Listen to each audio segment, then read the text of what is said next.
Halo semuanya, nama saya Leandro Angelo, mahasiswa Teknik Industri Angkatan 2019 UPH. Hari ini saya akan menjelaskan tentang marketing environment dari pelajaran manajemen pemasaran.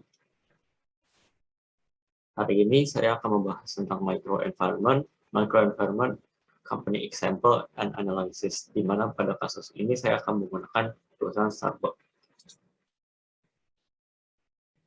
Pertama, kita akan membahas tentang micro environment. Ini menurut Kotler dari bukunya Principle of Marketing.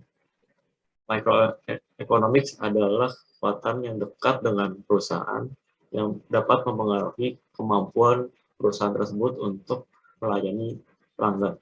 Terdapat 6 aktor dari microenvironment, yaitu the company, supplier, marketing intermediaries, competitors, publics, and customer. Selanjutnya adalah kita akan membahas tentang microenvironment. Yang pertama adalah company. Jadi perusahaan sendiri harus bekerja sama antar departemen di dalamnya, di mana marketing manager harus bekerja sama dengan departemen lain seperti produksi, research and development, finance, agar menghasilkan planning atau strategi pemasaran yang baik. Selanjutnya adalah supplier. Supplier berperan besar dalam menentukan bagaimana keberlangsungan dari perusahaan, di mana perusahaan memerlukan bahan baku atau sumber daya dari supplier agar dapat memproduksi barang dan jasanya. Selanjutnya adalah market intermediaries. Market intermediaries merupakan perusahaan yang membantu perusahaan kita untuk melakukan promosi, penjualan, dan distribusi dari produk kepada pembeli akhir. Market intermediaries contohnya adalah physical distribution firm, marketing service agency, dan financial intermediaries. Yang keempat adalah competitors. Kompetitor sendiri merupakan perusahaan-perusahaan dengan produk atau jenis produk yang mirip dengan perusahaan kita sendiri. Sehingga perusahaan harus memiliki value yang lebih besar untuk customer agar dapat bersaing dengan kompetitor. Selanjutnya adalah public. Public merupakan kelompok yang memiliki potensi, ketertarikan, ataupun dampak pada kemampuan organisasi dalam mencapai tujuannya. Pada publik sendiri ada 8, yaitu financial, media, government, citizen action, local, general, dan internal. 6 adalah customer. Perusahaan harus mempelajari tentang pasar customer secara dekat dan dalam. Untuk customer sendiri terdapat beberapa jenis, yaitu consumer, business, reseller, institutional, government, dan internasional. Selanjutnya kita akan masuk pada macroeconomics. Menurut Kotler sendiri, melalui bukunya Principle of Marketing, macroeconomics merupakan kekuatan besar, masyarakat besar yang dapat mempengaruhi microenvironment. Contohnya adalah pada kasus ini terdapat 6 aktor microenvironment, yaitu demographics, economic, natural, technological, political, dan cultural.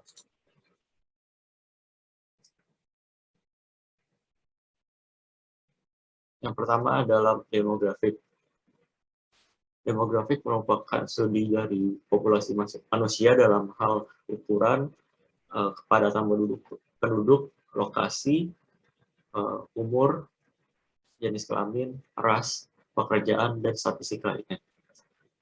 Selanjutnya adalah ekonomi. Ekonomi merupakan faktor-faktor yang mempengaruhi kemampuan beli dan pola pengeluaran dari customer.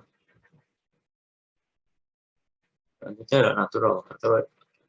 Natural adalah bahan atau sumber daya alami yang dibutuhkan sebagai input dari marketer yang dapat berdampak pada aktivitas marketing.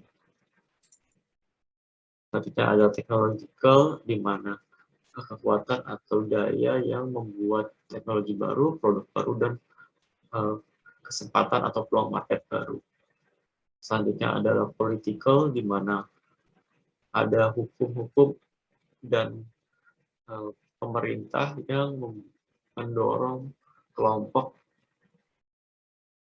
dan melimitasi berbagai organisasi dan individual di masyarakat. Selanjutnya adalah kultural, di mana institusi dan kekuatan lain yang memiliki dampak pada persepsi, preferensi, kebiasaan, dan value pada masyarakat.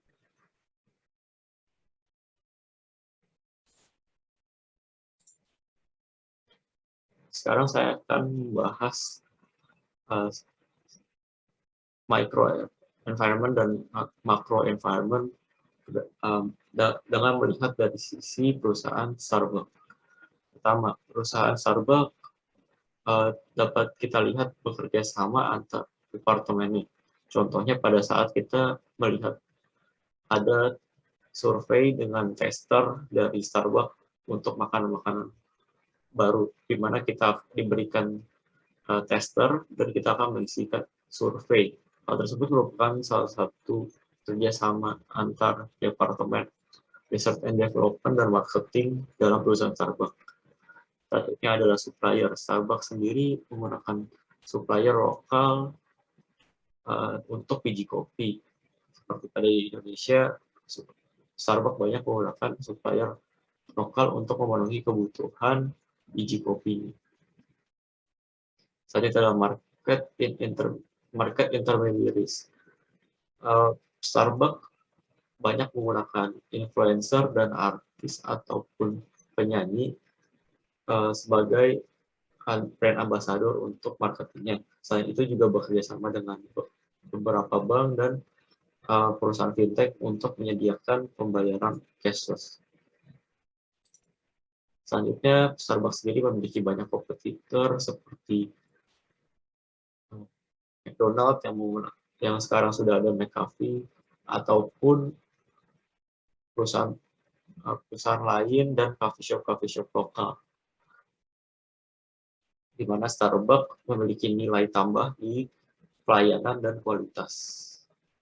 Selanjutnya, untuk publik, Starbucks sendiri sering diliput ataupun masuk dalam berita dan banyak aktif di media sosial. Selain itu juga masyarakat banyak melakukan promosi gratis, di mana masyarakat melakukan posting atau membuat IG story dan lain-lainnya saat membeli produk Starbucks atau mengonsumsi produk Starbucks. Selanjutnya customer. Starbucks sendiri berfokus pada customer, di mana para konsumen membeli langsung produk Starbucks, sehingga Starbucks berfokus pada pelayanan. Selanjutnya untuk macroeconomics.